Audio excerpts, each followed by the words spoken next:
درس قرآن کے پروگرام میں خوش آمدید۔ آج کے درس میں ہم سورہ بقرہ کی آیات 126 سے 129 تک پڑھیں گے۔ پہلے میں ترتیب وار آیاتوں کا ترجمہ کروں گا، پھر ان آیاتوں میں جو الفاظ ہے، جو کلمات ہے، ان کی تشریح اور تفسیر کریں گے، تو پھر انشاءاللہ ہماری سمجھ میں آئے گی کہ ان آیاتوں میں ہمارے لیے کیا سبق، ان آیاتوں میں کون سے مسائل وہ بیان ہوئے اور ان مسائل کو ہم نے کس طرح سمجھا۔ اعوذ باللہ من الشیطان الرجیم، بسم اللہ الرحمن الرحیم۔ وَإِذْ قَالَ إِبْرَاهِيمُ رَبِّ اجْعَلْ هَذَا بَلَدًا آمِنًا، اور یاد کر اس وقت کو جب کہا ابراہیم نے، اے میرے رب، اجعل هذا بلدًا آمنا، بنا دے، ٹھہرا دے اس شہر کو امن والا، وارزق اہلہ من الثمرات، اور روزی عطا کر اس کے رہنے والوں کو پھلوں میں سے، من آمن منہم باللہ والیوم الآخر، جو کوئی ایمان لایا ان میں سے اللہ پر اور یوم آخرت پر۔ قال، اللہ نے فرمایا، ومن کفر فأمتعہ قلیلا، اے ابراہیم، جو انکار کرے گا تو اسے بھی فائدہ پہنچاؤں گا لیکن تھوڑا سا، ثم اضطرہ، پھر میں دھکیل دوں گا اسے، الی عذاب النار، دوزخ کے عذاب کی طرف، وبئس المصیر، اور وہ بری جگہ ہے۔ اب اس آیات میں ابراہیم علیہ السلام نے مرکز اسلام کے لیے اور جو اسلام کے مرکز سے وابستہ لوگ اہل کے، میں نے دو ترجمہ کیے، ایک اسلام، مرکز اسلام سے وابستہ لوگ، ایک وہاں کے باشندے، ایک وہاں کے باشندے، ایک وہ جو اس مرکز سے، اس دین سے، دین ابراہیمی سے وابستہ ہے۔ ان کے لیے ابراہیم علیہ السلام نے کچھ خاص دعائیں کی۔ ان میں سے جو پہلی دعا ہے، وَإِذْ قَالَ إِبْرَاهِيمُ رَبِّ اجْعَلْ هَذَا بَلَدًا آمِنًا، مگر اس سے پہلے آپ ذرا نوٹ کریں، یا ابراہیم علیہ السلام نے فرمایا، اے اللہ، اجعل هَذَا بَلَدًا آمِنًا، اس شہر کو امن والا بنا دے، اس شہر کو امن والا۔ تو کیا اس وقت جب ابراہیم علیہ السلام یہ دعا فرمائے ادھر ایک شہر تھا؟ ہونا چاہیے۔ ہم نے جو سنا ہے، ہم نے جو پڑھا ہے، علماء کرام جو بتاتے ہیں، یا ہم نے تورات میں پڑھا، وہ تو ہم نے یہی پڑھا تھا کہ ابراہیم علیہ السلام کو حکم ہوا کہ اپنی بیوی کو اس شیرخوار بچے کے ساتھ اس بیابان میں اور اس وادی میں آپ چھوڑیں۔ ایسا ہی نا آپ لوگوں نے سنا ہے؟ یہ اللہ کا حکم، کوئی انسان نہیں، کچھ بھی نہیں، ہر طرف پہاڑ ہی پہاڑ، نہ پانی ہے نہ زراعت ہے، کچھ بھی نہیں، بس وہ کچھ کھجور ابراہیم علیہ السلام نے بی بی ہاجرہ کو دی تھی اور کچھ پانی اس کو دیا تھا، اور اللہ تعالیٰ کی جو ہے نا قدرت پر، رحم پر اس کو چھوڑ دی۔ پھر وہ بچہ جب وہ پانی ختم، وہ بلک رہا تھا، پھر بی بی ہاجرہ بہت پریشان ہوئی، صفا پر چڑھی، پانی نہیں ہے، مروہ کی طرف آئی، پھر صفا، پھر مروہ، پھر صفا، پھر مروہ، ہے نا، 7 بار اس طرح۔ پھر جبریل السلام آئے، پھر اس کو خوشخبری پانی کی دی، اور وہاں اپنا پاؤں مبارک رکھا، اور وہاں سے آب زمزم کا چشمہ پھوٹ پڑا۔ یہی ہم لوگوں نے سنا ہے نا۔ خیر تورات میں تو اس طرح نہیں ہے، لیکن اس سے ملتی جلتی بات وہاں پر بھی ہے، لیکن ان باتوں کا، اس تاریخی اس کا قرآن میں تذکرہ نہیں ہے، کیونکہ اس پر کافی سوالات آتے ہیں کہ اس شیرخوار بچے کو وہاں کیوں چھوڑا، کیا مقصد تھا ادھر، اپنی بیوی کو وہاں پر اکیلا کیوں چھوڑا؟ ایک بچہ، ایک بیوی اس زمانے میں، تو اس کا تحفظ وغیرہ، آسان بات تو یہ کہ اللہ تعالیٰ ہر چیز پر قادر ہے۔ ایک جواب تو یہ کہ اللہ تبارک تعالیٰ ہر چیز پر قادر ہے، اور اللہ کی قدرت کے سامنے تو ہم کچھ بھی نہیں بولیں گے، نہ کچھ ہم بول سکتے۔ ہم سب کا یہ عقیدہ ہے کہ اللہ تبارک تعالیٰ، لیکن حکمت اس میں کیا تھی؟ وہ حکمت ہم کو بتائی جائے کہ اس میں کیا حکمت تھی کہ اللہ تعالیٰ نے ابراہیم علیہ السلام نے اس معصوم بچے کو اور اپنی بیوی کو وہاں پر اکیلی چھوڑی. تو اس میں جو بلد آیا نا، اس بات کی طرف آپ نے ذرا دھیان کرنا ہے. کیا وہ جو تاریخ ہم نے سنا، ہم سنتے چلے آ رہے، جو تورات سے جو ہے نا نقل ہے، کیا قرآن کی تعلیمات کے ساتھ وہ میچ کھاتا ہے؟ کیا کامن سینس کے ساتھ وہ میچ کھاتا ہے؟ اور کیا جو اس کے بعد ایک تاریخ مرتب ہوگی علمی حوالے سے، ایک علمی تاریخ مرتب ہوگی، اس کے ساتھ یہ روایات یہ میچ کھائیں گے؟ تو ہم نے قرآن میں غور و فکر کرنا.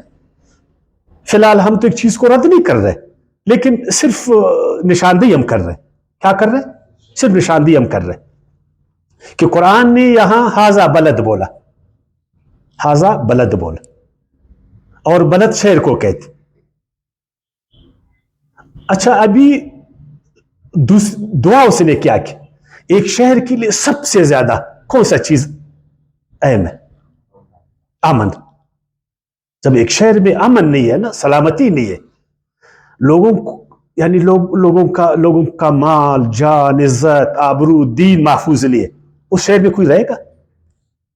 آپ رہیں گے اس شہر میں؟ لوگ تو پھر جنگل میں بھی پسند کریں گے. امن بہت ضروری. یہ ہے قرآن. ہمیں کیا کہ ابراہیم علیہ السلام نے تمہارے لیے، اے ملت ابراہیمی کے پیروکاروں، اس نے تمہارے لیے امن کو اللہ تعالیٰ سے مانگے، سلامتی کو مانگے. تم امن کے دائی بنو، تم سلامتی کے دائی بنو. جہاں پر بھی ہو ہے مسلمانوں، تم جہاں پر بھی ہو تم امن کے دائی بنو، تم سلامتی کے باعث بنو. ان شہروں کو امن والا بنا دو، سلامتی والا بنا دو. بلکہ ہم کو چاہیے کہ تخریب اور فساد کا مقابلہ کریں. جہاں پر لوگ بدامنی پھیلائے، جہاں معاشروں میں سلامتی کو خراب کرے، تو ایک مسلم کا کام قرآن کی روشنی میں کہ وہ امن کا پیغمبر ہوگا، وہ امن کا دائی ہوگا. کہ ابراہیم علیہ السلام نے اللہ سے کیا مانگا؟ امن مانگا. اس نے سلامتی مانگا.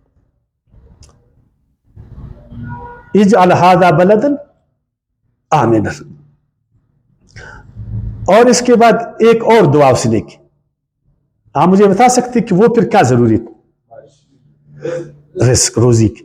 چونکہ اگر امن ہے، سلامتی ہے، لیکن وہاں پر غربت ہے، معاشی فراوانی نہیں ہے، اقتصاد جو ہے نا وہ خراب ہے، روزی کی قلت ہے، معیشت تباہ ہے، پھر تو اسلام ایک تکڑی معیشت کو پسند کرتا ہے یا ایک کمزور معیشت کو؟ اسلام غربت کو پسند کرتا ہے کہ بیت اللہ کے حامل لوگ، بیت اللہ کے ممبر، بیت اللہ کے اہل، بیت اللہ سے وابستہ لوگ، بیت اللہ کے ارد گرد کے باشندے وہ غریب رہے اچھا ہے یا ان کی معیشت اچھی ہو؟ تو ابراہیم علیہ السلام نے تو یہ چاہا. اور ہم نے کیا سنا؟ غربت. مسلمانوں کے لیے غربت. اللہ کو غربت پسند ہے. اللہ تعالیٰ نے یہ دنیا ہمارے لیے پیدا نہیں کیا. بس اس میں ہم نے جو ہے نا، بس اگر ایک نوالا بھی ہمیں ملے تو بہت بڑی بات ہے، وغیرہ وغیرہ. لیکن ابراہیم علیہ السلام اپنے بچوں کے لیے، حاملین بیت اللہ کے لیے، مسلمانوں کے لیے وہ کیا فرما رہے؟ آپ دیکھیں، وہ فرما رہے وَرْزُقْ آلَهُ مِنَ الثَّمَرَاتِ. ثمرات. اللہ یہ تو ایک ایسی جگہ ہے جہاں پر زراعت نہیں ہوتی. سورہ ابراہیم کی آیات 37 میں اس بات کو مزید واضح اس طرح کیا گیا، ربنا انی اسکنت من ذریتی. اے اللہ میں ٹھہرا رہا ہوں، اسکنت من ذریتی، اپنے بچوں میں سے کچھ کو، اپنے بچوں میں سے کچھ کو، من یا اپنے بچوں کو، یا اپنے بچوں میں سے کچھ کو، بوادن غیر ذی زرع، ایک ایسی جگہ میں جہاں پر زراعت نہیں ہے. ہاں اس میں حکمت کیا ہے کہ ایک بڑے شہر میں ابراہیم علیہ السلام نہیں آئے اور ایک ایسے علاقے میں مرکز کو اس نے بنایا، اس کی بھی کچھ وجوہات، اس میں بھی حکمت، وہ آگے بھی بتائیں گے اور اس سے پہلے بھی میں نے بتایا تھا اگر آپ لوگوں کو یاد ہے، چونکہ ابھی وہ اگر اس کو لائیں گے بیچ میں تو یہ بحث پر نہیں رہے گی نا. عند بیتک المحرم، بیت الحرام کے ہاں، ربنا لیقیموا الصلاۃ فاجعل افئدۃ من الناس تہوی الیہم، اے اللہ لوگوں کی دلوں کو ان کی طرف راغب کر، وارزقہم من الثمرات لعلہم یشکرون، اور ان کو روزی دے دے اللہ تاکہ یہ شکریہ ادا کریں. ثمرات، اگر ادھر وہ زراعت نہیں ہو رہی مگر کچھ اس طرح کا بندوبست ہو جائے کہ ہر طرف سے ثمرات ادھر آ جائے، ہر طرف سے آ جائے، اور یہ ایک ایسا شہر بنے، اسلام کا مرکز ایسا کہ لوگوں کی توجہ کا یہ مرکز بنے، ہر حوالے سے، مالی حوالے سے بھی، سیاسی حوالے سے بھی، معاشی حوالے سے بھی، اقتصادی حوالے سے بھی، دینی حوالے سے بھی. لیکن آج معیشت کا مرکز، سیاست کا مرکز، طاقت کا مرکز وہ کدھر ہے؟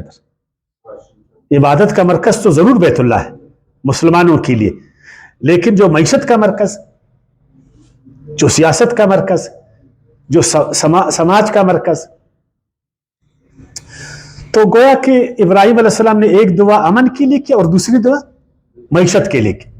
تو کیا معیشت بری چیز؟ کیا آج کے ہمارے امام وہ اللہ سے یہی ہمارے لیے چاہتے کہ مسلمانوں کی معیشت ترقی کرے، مسلمانوں کو اللہ امن دے؟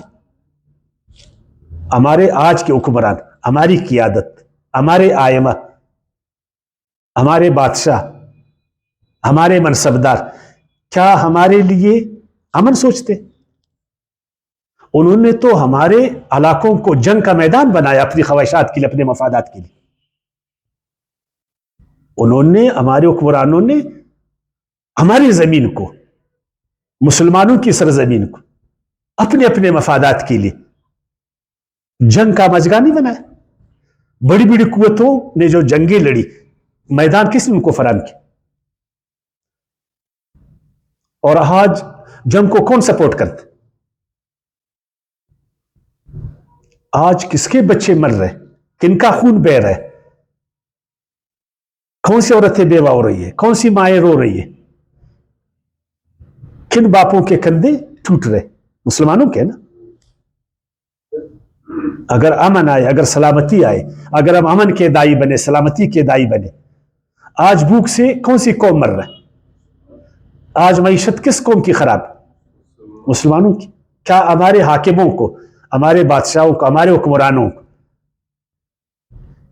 یعنی اس چیز کا کوئی دکھ ہے، کوئی سوچ ہے، کوئی وہ ہے؟ ابراہیم علیہ السلام تو ایسے انسان تھے کہ اللہ میں تو اپنے بچوں کو ادھر چھوڑ رہا ہوں تاکہ یہ مرکز آباد ہو جائے، لیکن اس کی معیشت کو اے اللہ. ایک اور بھی دعا کی اس نے، وہ دعا آپ کے پتہ نہیں سامنے آیا نہیں، سورہ ابراہیم کی آیات 35 میں، وَجْنُبْنِي وَبَنِيَّ أَن نَعْبُدَ الْأَصْنَامَ رَبِّ إِنَّهُنَّ أَضْلَلْنَ كَثِيرًا مِنَ النَّاسِ، اے اللہ ان کو صنم پرست مت بنا، میری قوم کو. بیت اللہ کے جو حاملین ہیں، جو بیت اللہ کے ممبر ہے، جو مسلمان ہے، جو وہاں رہنے والے، اے اللہ ان کو بت پرست مت بنا، ان کو اصنام پرست مت بنا. ایک تو وہ بت ہے جن کو آج ہندو لوگ پوجتے، ایک وہ ہے جو ہم نے ان کو گڑے، انسانوں کو ہم نے بت بنایا. انہوں نے تو پتھروں کی مورت کو بت بنایا اور مسلمانوں نے انسانوں کو، چاہے وہ زندہ ہے چاہے مرے ہوئے. ابراہیم علیہ السلام نے کہا کہ اللہ ان کو بت پرست نہ، ان کو خدا پرست بنا دے تاکہ توحید کی نور میں زندگی گزارے. اور ہم سب صنم پرست بن گئے، ہم انسان پرست بن گئے، ہم شخصیت پرست بن گئے. ہم نے اشخاص کو، خاص خاص اشخاص کو بت بنایا، اور ان بتوں نے پھر کیا کیا نا، انہوں نے ہمیں گمراہ کیا. اے اللہ یہ اصنام، یہ لوگوں کو روشنی سے نکال کر تاریکی میں لے جاتے. خدایا یہ جو میری امت ہے اس کو اس طریقے سے نکال دے، ان بتوں کے ہاتھوں سے نکال دے، طاغوتی قوتوں کی.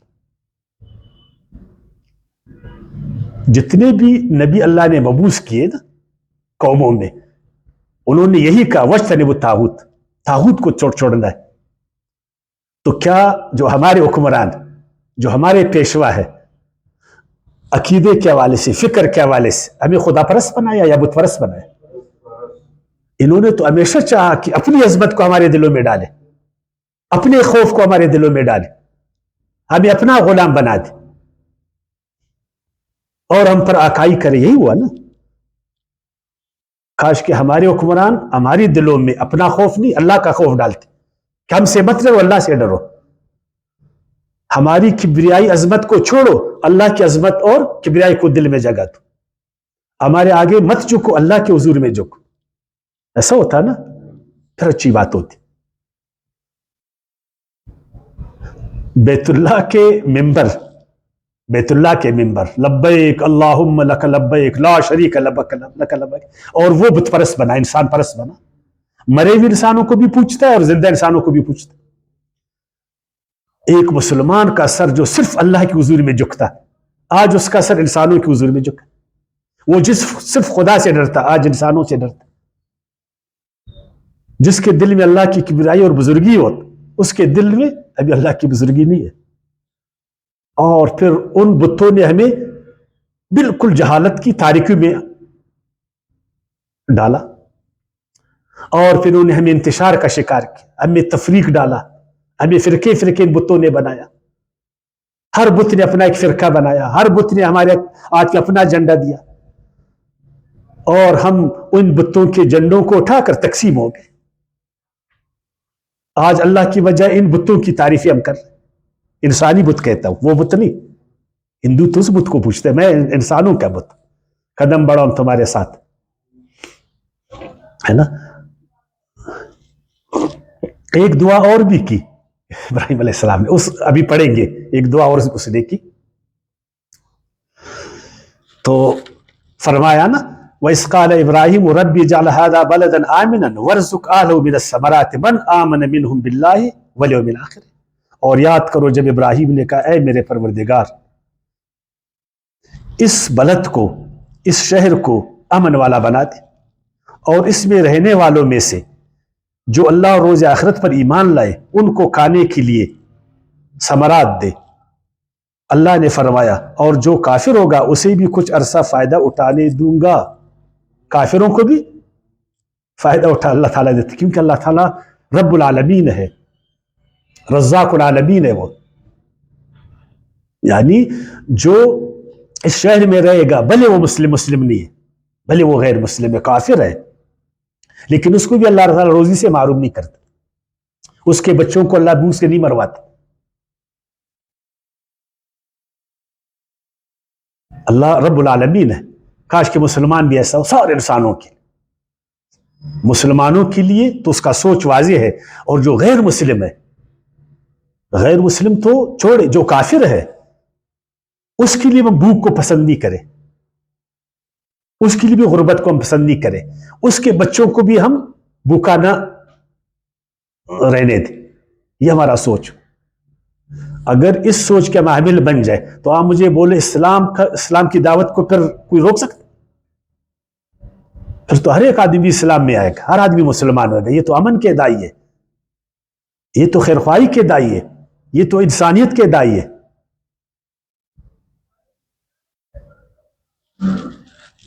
ہاں، اس کے بعد اگر ایک کافر اللہ کے حضور میں جائے گا تو اس کے کفر کا اس سے پھر پوچھا جائے گا. اب دوسری بات، آیات نمبر 127 کی طرف آئیں گے. وَإِذْ يَرْفَعُ إِبْرَاهِيمُ الْقَوَاعِدَ مِنَ الْبَيْتِ، اور جب اٹھا رہے تھے ابراہیم القواعد، بیت اللہ کی بنیادیں، من البیت. تو بیت اللہ کی بنیادیں کون اٹھا رہے؟ ابراہیم علیہ السلام. اور ہیکل سلیمانی کس نے بنایا؟ حضرت سلیمان نے. اس سے پہلے یعقوب علیہ السلام نے وہاں ضرور ایک چھوٹا سا، نہیں، ہاں، خواب کے ذریعے، میں نے جو آپ کو بتایا نا ادھر اس نے خواب جو دیکھا وہاں اس نے ایک پتھر رکھا. تو ابراہیم علیہ السلام پہلے، یعقوب علیہ السلام؟ ابراہیم علیہ السلام. تو قبلہ اول پھر بیت اللہ ہے نا، کیونکہ ابراہیم علیہ السلام نے اس کے قواعد کو اٹھایا، تو قبلہ اول تو یہ ٹھہرا. لیکن مشہور کیا ہے کہ قبلہ اول بیت المقدس.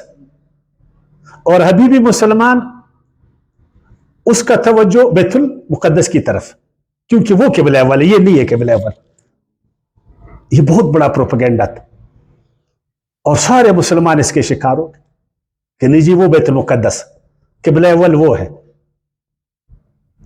اور جو بیت اللہ، خدا کے بندے، بیت اللہ کی بنیادوں کی ابراہیم علیہ السلام نے اٹھایا. ابراہیم علیہ السلام تو بہت پہلے ہے. حضرت سلیمان علیہ السلام، یعقوب علیہ السلام تو ابراہیم علیہ السلام کے نواسے ہیں.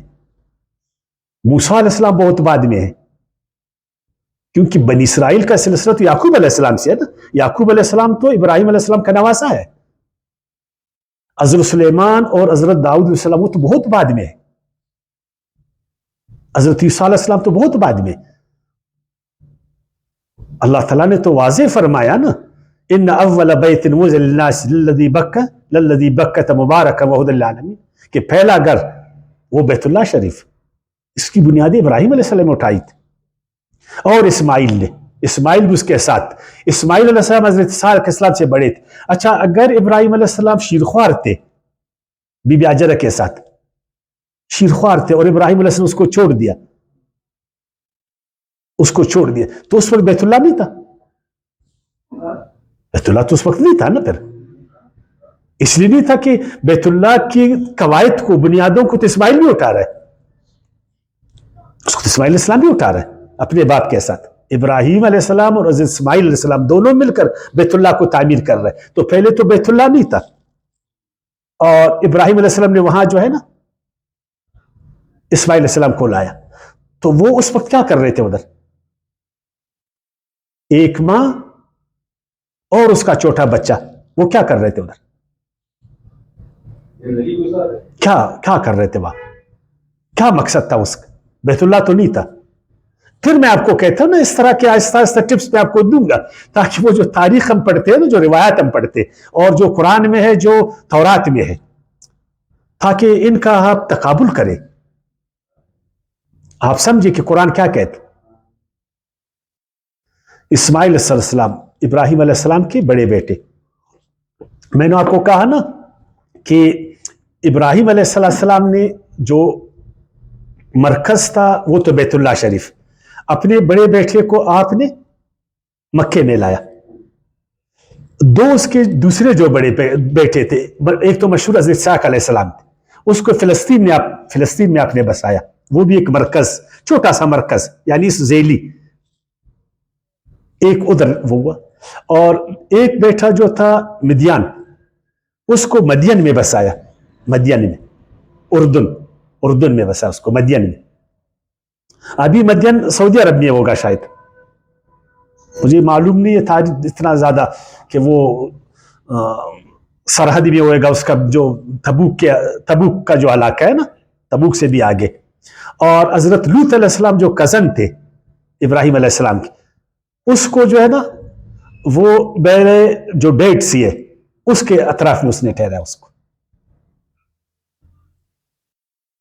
اور وہاں پر ایک دعا کی، ربنا تقبل منا. دیکھیں ایک اتنا بڑا کام ابراہیم علیہ السلام نے کیا، وہ بیٹی کی قربانی، وہ ہجرت، نمرود کے ساتھ مقابلہ، اور آگ میں کودنے کو پسند کیا، اپنی ذریت کو ادھر بسایا ادھر بسایا، مسلسل ہجرت. لیکن اس کے بعد اس کی اخلاص کو دیکھ کہ اللہ اس عمل کو مجھ سے قبول فرما دے. ہم ہمارے حکمران ہمارے پیسوں سے ایک روڈ بناتے نا، اس کو نسبت اپنی طرف کرتے، اپنا بورڈ لگاتے. پیسہ ہمارا ہے، صرف اپنی شہرت کے لیے، اپنی سیاست کے لیے، اپنی ناموری کے لیے ادھر اپنا بورڈ بناتے. ابراہیم علیہ السلام نے سارا کچھ کیا، خود کیا، لیکن اخلاص دیکھو کہ اللہ اس عمل کو مجھ سے قبول فرما دے. جب تک کہ کام میں اخلاص نہیں ہے، آپ کی نیت ٹھیک نہیں ہے، آپ کے ارادے ٹھیک نہیں ہے، تو وہ عمل وہ باعث خیر نہیں بنتا، وہ عمل پھر باعث شر بنتا. لیڈر کو، حکمران کو، بڑوں کو چاہیے، ہم کو بھی چاہیے، سب کو چاہیے کہ وہ اپنے اعمال کو اللہ کی طرف منسوب کرے. ان میں اخلاص پیدا کرے کہ یا اللہ میرا یہ عمل آپ کی وجہ سے ہے، میرا جو عمل ہے آپ کی وجہ سے، اے اللہ یہ جو جسم ہے یہ تو آپ کی عطا ہے، یہ سب کچھ تیرا ہے، جو میں نے کیا اے اللہ اس کو مجھ سے قبول فرما دے۔ اور جس کام میں یقین جانیے غرض نہ ہو، مفاد نہ ہو نا، اس کام میں پھر برکت ہو۔ ہمارے حکمرانوں کے لیے خصوصاً وہ ابراہیم علیہ السلام وہ قرآن کو پڑھے اور اپنے کاموں سے غرض کو نکال دے، اپنے مفاد کو نکال دے، بے غرضی کے ساتھ اپنے کاموں کو انجام دے۔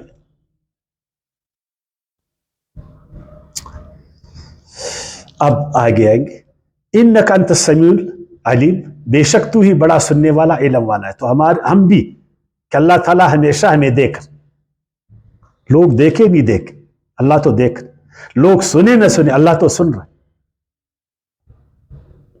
میرا سوچ، میری نیت، میرے ارادے، قوم اس کو جانے نہیں جانے، اللہ تو اس کو جانتا۔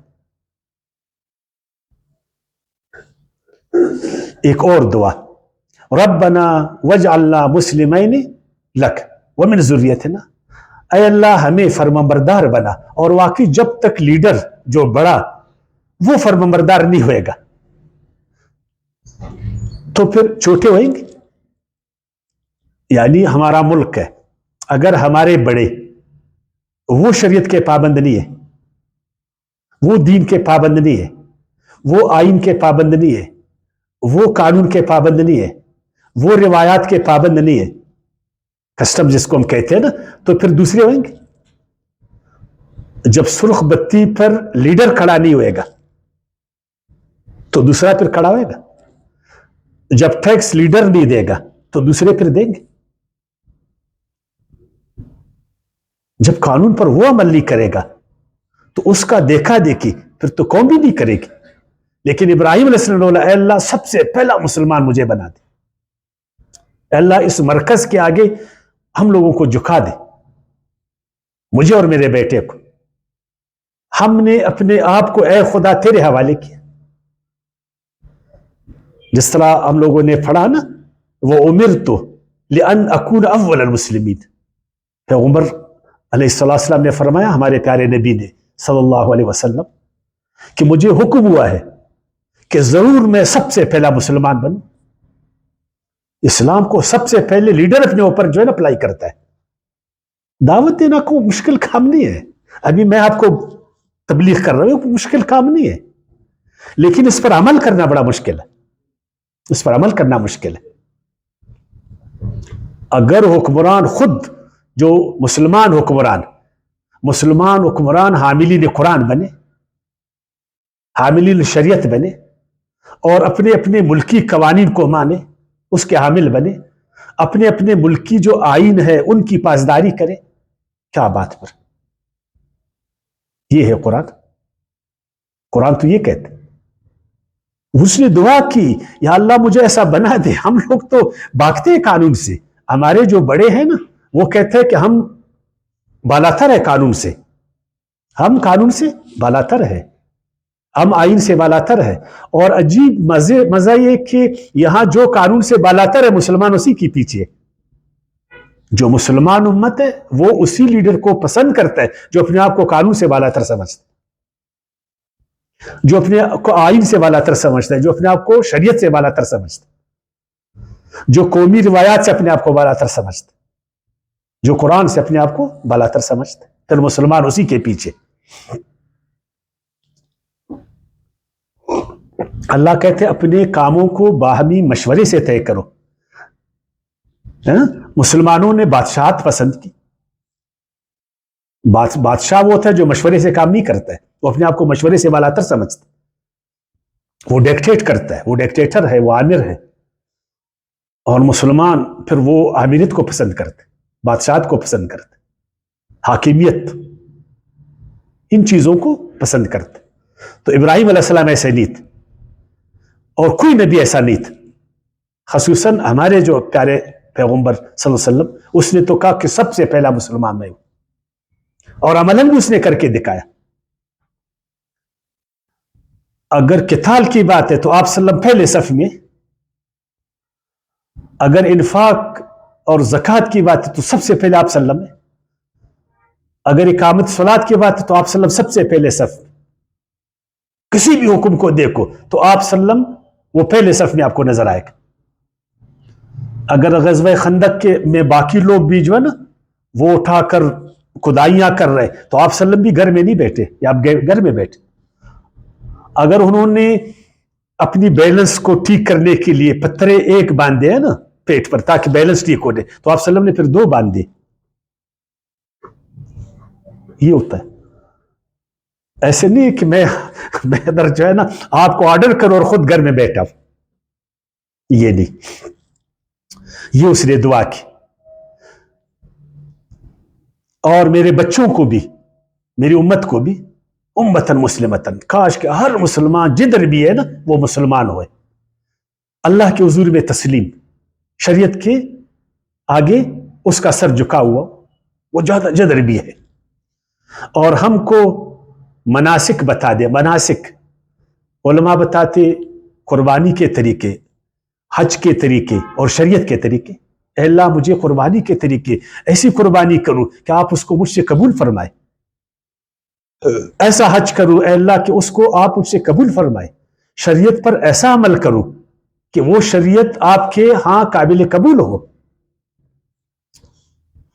وَتُبْ عَلَيْنَا، اے اللہ ہماری توبہ قبول فرما۔ اگر اس چیزوں میں کوئی کوتاہی ہو، دیکھو اس لیے اس کو لیڈر کہتے ہیں، انسان ہے کوئی کوتاہی غلطی میں، قصدن نہیں، انبیاء کرام قصدن غلطی نہیں کرتے، یاد رکھنا، وہ گناہوں سے معصوم ہوتے۔ اگر کوئی غلطی میں خطا ہو اے اللہ اس کو بھی معاف فرما دے۔ انک انت التواب الرحیم، بے شک خدایا تو ہی بڑا توبہ قبول کرنے والے نہایت مہربان ہو۔ کیوں اللہ مہربان نہ ہو؟ اللہ تو ماں سے ہزاروں گنا مہربان۔ اگر ایک بچہ غلطی کرے تو ماں اس کو معاف نہیں کرے گی، پھر نہیں کرے گی، پھر نہیں کرے گی، باپ نہیں کرے گا، جو ہزاروں لاکھوں گنا مہربان، لیکن وہ توبہ توبہ ہو، وہ توبہ پھر توبہ ہو، حتمی ہو، وہ ایسا نہ کہ بس غلطی کرو توبہ، غلطی ایسا نہیں۔ اب ایک اور دعا، اس دعا کو ذرا وہ کرنا، ربنا، اے اللہ میں نے تو بیت اللہ کو بنایا نا، اب زندگی تو انسان کو تو موت آتی، مگر اس سلسلے کو تو آگے چلنا ہے، تھا قیامت چلنا ہے، تھا قیامت اس سلسلے کو، یہ مرکز نے تھا قیامت رہنا ہے، اور دین اسلام نے تھا قیامت باقی رہنا۔ تو ایک نبی جو تھا قیامت نبی ہو، تھا قیامت نبی ہو، آخری نبی تھا قیامت نبی، وہ ادھر سے مبعوث ہو جائے، تھا کہ مرکز تھا ابد انسانوں کا مرکز ہو خدا کا۔ تو اے اللہ آپ مبعوث فرما دیں ہمارے رب، اس میں ان میں یہ جو بیت اللہ ہے، ان لوگوں میں، ان کے جو ماننے والے ہیں، ان کے جو اہل ہے، ان میں ایک رسول، انہی میں سے یتلو علیہم آیاتک، وہ نبی کیا کام کرے گا؟ وہ تلاوت کرے گا ان پر تیری آیات، کہ وہ تلاوت کرے۔ نبی کا کام کیا ہے؟ آخری نبی کا، خصوصاً آخری نبی کا، کہ وہ قرآن کی آیاتوں کی تلاوت کرے، قرات نہیں، تلاوت کس کو کہتے؟ پہلے کس چیز کی؟ میں نے کہا انسان کا ایک ہدف ہوتا ہے، ایک ٹارگٹ ہوتا ہے، اس کا ایک مطلب ہوتا ہے جس کو ہم کہتے ہیں نا مطلوبہ چیز۔ انسان اپنی مطلوبہ چیز جو اس کا مقصد ہے اس کے پیچھے پیچھے وہ جا رہا ہے، کس لیے جا رہا ہے؟ کہ اس کو حاصل کرے۔ اب اس کو اس نے حاصل کی، مطلوبہ چیز کو حاصل کیا، مقصد کو حاصل کیا، اب یہ جو مطلوبہ چیز ہے اس کو ابھی آگے پیش کرے، اس کو کیا کرے؟ آگے پیش کرے۔ والشمس وضحاها والقمر اذا تلاها، سورہ شمس میں ہم پڑھتے سورج گواہ ہے اپنی روشنی کے ساتھ جو ضیاء ہے، اور اسی طرح چاند تلاہا جو سورج کے پیچھے تلاوت کرتے۔ کیا تلاوت کر رہا ہے چاند؟ وہ اس سے روشنی، ایک تو اس کے پیچھے جا رہے ہیں، اس سے روشنی حاصل کر رہا ہے، اور اپنی روشنی کو زمین کی طرف پھینک رہی۔ اگرچہ یہ دوسرے سیاروں میں بھی ہے، مگر زمین میں تو ہمیں چاند سے روشنی ملتی ہے نا، زمین میں, ہمیں تو چاند سے ملتی. کاش کہ ہم بھی اس طرح ہو جائے نا, قرآن کے پیچھے جائے اور قرآن کے نور کو لے لے, روشنی کو لے لے, پھر اس روشنی کو ہم دنیا میں پھیلائے. لیکن ہم تلاوت جو ہے نا وہ رٹے رٹائے ہم لوگ پڑھتے, الفاظ کی حد تک اچھی بات ہے, لیکن جو میں نے آپ کو کہا نا, ایک یہ کام کرے. وَيُعَلِّمُهُ الْكِتَابَ, دیکھو ہر آدمی آتا ہے پیغمبر سے قرآن سیکھتا ہے نا, تو ہر انسان تو بڑا عالم نہیں ہے, انسانوں کو مشکلات ہوتی ہیں, قرآن میں مشکل نہیں, یاد رکھنا. اس آیات سے ہمارے علماء نے کہتے ہیں قرآن مشکل کتاب ہے, اس لیے اس کو استاد کی ضرورت ہے. قرآن مشکل کتاب ہے, قرآن مجمل کتاب ہے, قرآن نعوذ باللہ غیر واضح ہے, اسی لیے تو قرآن پیغمبر اس کی تعلیم دیتے. نہیں, لوگ کتابوں کو پڑھتے اس لیے نہیں کہ کتاب غیر واضح ہے, لوگ جو ہے وہ نہیں سمجھتے. ہم جو اسکولوں میں جاتے, کالجز میں, تو کیا وہ کتابیں وہ غیر واضح ہے؟ نہیں, چونکہ ہم ان کو سمجھتے نہیں, تو کبھی کبھی استاذوں سے ہم پوچھتے, ہر ایک اپنے ذہن کے مطابق استاذ سے پوچھتا ہے. کسی کو کوئی سوال نہیں آتا ہے, کسی کو کوئی سبجیکٹ میں کمزور ہے, کوئی کسی میں, تو وہ استاذوں سے پوچھتا ہے. اس لیے معلوم ہو کہ ہر کتاب کے لیے استاد کا ہونا ضروری ہے. یہ جو آج میں آپ کو پڑھا رہا ہوں, آپ پڑھ رہے, تو کیا یہ قرآن مشکل ہے؟ نہیں. اصل میں ایسا ہے نا کہ بعض چیزوں کو آپ نہیں سمجھ رہے, بعض چیزوں کو آپ نہیں سمجھ رہے, چونکہ میں نے پورا قرآن پڑھا ہے اور آپ لوگ ابھی شاگرد ہیں. آپ ذرا وہ کریں کہ کل آپ جب شاگردی کریں گے تو آپ قرآن کا عالم نہیں بنیں گے, بنیں گے نا, پھر آپ کو استاد کی ضرورت ہے نہیں ہے. تو معلوم ہوا کہ قرآن کو سمجھنا یہ ضروری ہے, کیونکہ پیغمبر نے قرآن کی تعلیم دی, ان کو قرآن کی تعلیم دی. تو کیا آج جو علماء کرام کے وارث ہیں وہ ہمیں قرآن مجید کی تعلیم دے رہے؟ خدا کے لیے بولو, کسی مسجد میں قرآن سوائے چند دیکھ کے کدی قرآن کی تعلیم ہے تعلق کہ ہم جائے وہاں قرآن سیکھیں؟ سرکار ہمیں قرآن مجید کی تعلیم, جو سرکاری جو کالجز ہے, اسکول وغیرہ وغیرہ, ان میں ہے اس طرح کا کوئی پروگرام؟ کوئی نہیں ہے. مدرسوں میں کوئی ہے؟ بالکل نہیں.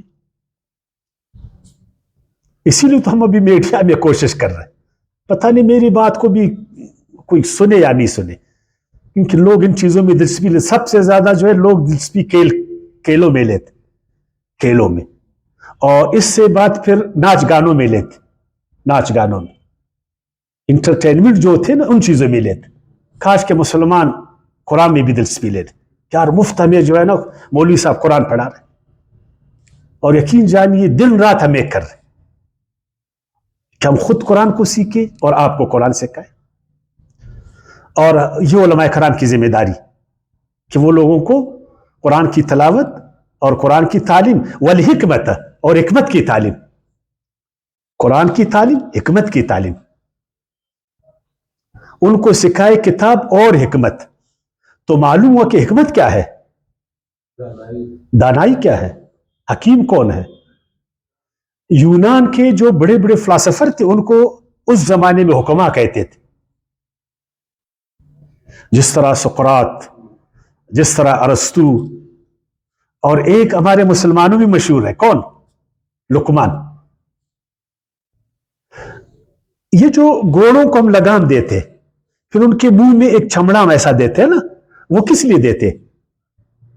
تاکہ گھوڑا جو ہے نا وہ سیدھا ہو جائے, اس کا رخ سیدھا ہو جائے, وہ سیدھا چلے, وہ کنٹرول میں بھی اور وہ سیدھا چلے. ایسا ہی نا, ورنہ وہ تو حیوان ہے, وہ تو سرکش ہے, وہ تو ادھر ادھر بھاگے گا. لیکن ہم اس کو لگام دیتے, جب لگام دیتے تو وہ پھر سیدھا جو ہے نا اپنے ہدف کی طرف جاتا, پھر اپنے ہدف کی طرف. اس کو کہتے احکم الفرس.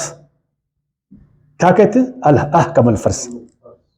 اور الحکم اس لگام کو کہتے, یعنی لوگوں کو ایسی تعلیم دینا, ایسی تعلیم دینا کہ وہ بالکل بیلنس میں ہو جائے, سیدھے راستے پر ہو جائے. ڈاکٹر کو حکیم کہتے ہیں نا, ڈاکٹر کا کام کیا ہوتا ہے؟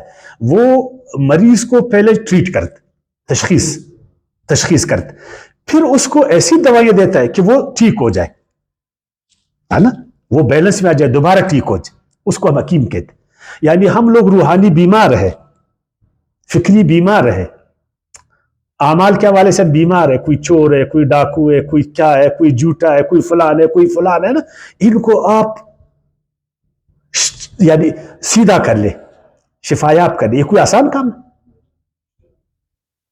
آپ صلی اللہ علیہ وسلم حکیم تھے۔ اس سے پہلے عربوں کی حالت آپ کو معلوم، کتنے خونخوار لوگ تھے، اپنی بچیوں کو بھی زمین میں گاڑتے تھے، بات بات پر لڑتے تھے، جہالت کی توہم میں تھے، لیکن آپ صلی اللہ علیہ وسلم کی حکمت نے، دانائی نے اور حکمت کی تبلیغات نے ان کو دنیا کا خلیفہ بنا نہیں بنا، دنیا کا امام بنا نہیں بنا۔ علماء کرام کو اس طرح ہونا چاہیے۔ فتویٰ دینا مشکل نہیں ہے، ایک چور کو چور بولنا کون سا مشکل کام، ایک چور کو سیدھا کرنا مشکل کام، ایک بیمار کو بیمار بولنا کون سا مشکل ہے، ایک بیمار کو ٹھیک کرنا مشکل ہے، ایک گھوڑے پر بیٹھ کر گھوڑے کو صحیح چلانا مشکل کام، اس کو لگام دینا مشکل کام۔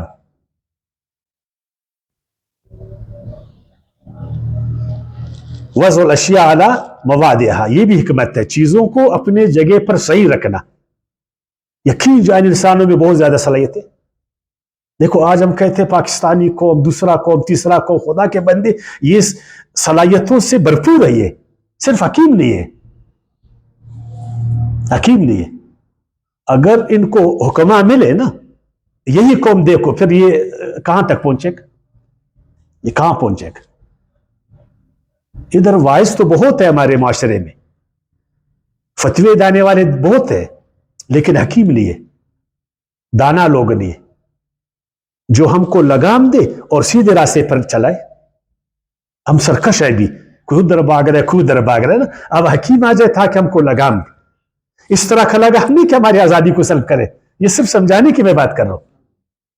اللہ کی پناہ، ہم لوگ حیوان نہیں ہے، ہاں ہم بیمار ہے کہ وہ اس طرح کا لگام نہیں کہ وہ ہمیں جو ہے نا وہ حیوان بنا دے، جس طرح آج انہوں نے لگام دیا ہم لوگوں کو، آج بھی انہوں نے ہمیں لگام دیا اور ہمیں ادھر ادھر نہیں چھوڑتے، ہماری آزادیوں کو انہوں نے سلب کیا، ایسا لگام نہیں، یاد رکھنا۔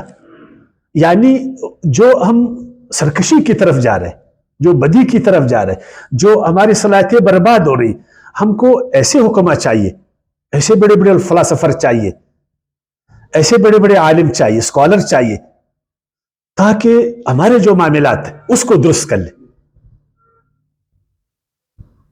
ہماری معیشت کو درست کرے، ہماری سیاست کو درست کرے، ہمارے سماجی معاملات کو درست کرے، ہمارے قوانین کو ٹھیک کرے اور شریعت کے راستے پر ہم کو صحیح لگائے، تاکہ ہم پھر اپنے ہدف کو پہنچ۔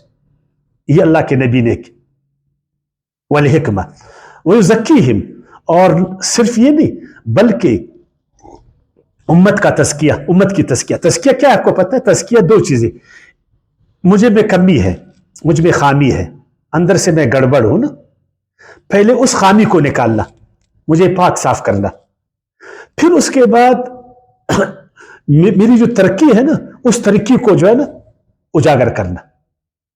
ہم جب ایک پودا لگاتے پہلے اس زمین کو پاک صاف کرتے ہیں نا، پھر اس میں پودا لگاتے، پھر اس کو پانی دیتے، پھر وہ پودا درخت بن جاتا۔ اس بڑھوتری کو، اس عمل کو تزکیہ کہتے۔ دماغ کی صفائی، دل کی صفائی، بدن کی صفائی، اخلاق کی صفائی، عقائد میں، عادات میں، معاشرت میں، تمدن میں، تمام شعبوں میں ہم بگڑے ہوئے ہیں، اس بگاڑ کو ٹھیک کرنا اور پھر ہمیں ترقی کی طرف لے جانا، یہ تزکیہ ہے جی، تربیت دینا۔ اور آپ صلی اللہ علیہ وسلم نے یہ بھی کیا۔ آپ خدا کے لیے بتائیں، مسجدوں میں ہماری تربیت ہوتی ہے، تزکیہ ہوتا ہے، ہمیں حکمتوں کی باتوں سے دانائی ملتی ہے، ہم تو صرف نماز پڑھنے کے لیے جاتے اور صرف دعائیں ہوتی ہیں۔ اگر یہ چار کام ان مسجدوں میں شروع ہو جائے، تلاوت قرآن، تعلیم قرآن اور تعلیم حکمت اور تزکیہ کا کام، اور اس کو اپنا ہدف ہم بنائے سب، خصوصاً اپنے تعلیمی اداروں میں، جو ہماری جتنی تعلیمی ادارے ان سارے تعلیمی اداروں میں ہم جو کچھ پڑھاتے لیکن ہمارا ہدف تزکیہ ہو، تو آپ ذرا اندازہ کریں پھر ہم قوموں میں کیوں نہیں اٹھیں گے، ہم قوموں کی برابری میں کیوں نہیں آئیں گے؟ کیا ہم میں کوئی کمی ہے؟ کیا ہم بڑے بڑے لوگ نہیں بن سکتے؟ کیا ہم چاند پر نہیں پہنچ سکتے؟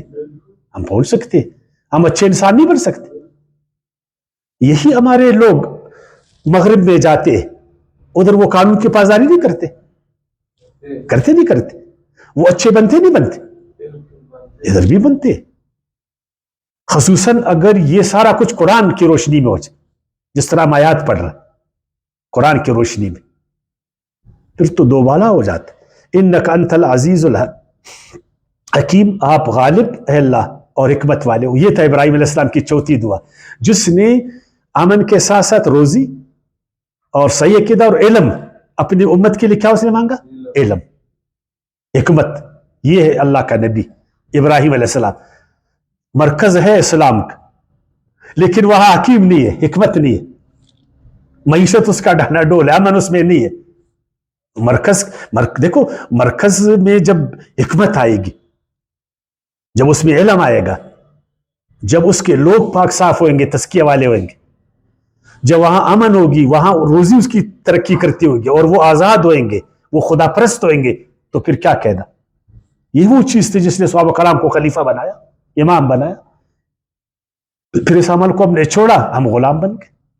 واقعی اللہ تعالیٰ واپس ہمیں امام بنائے گا اگر اس چیزوں کو سمجھے۔ وما علینا الا البلاغ۔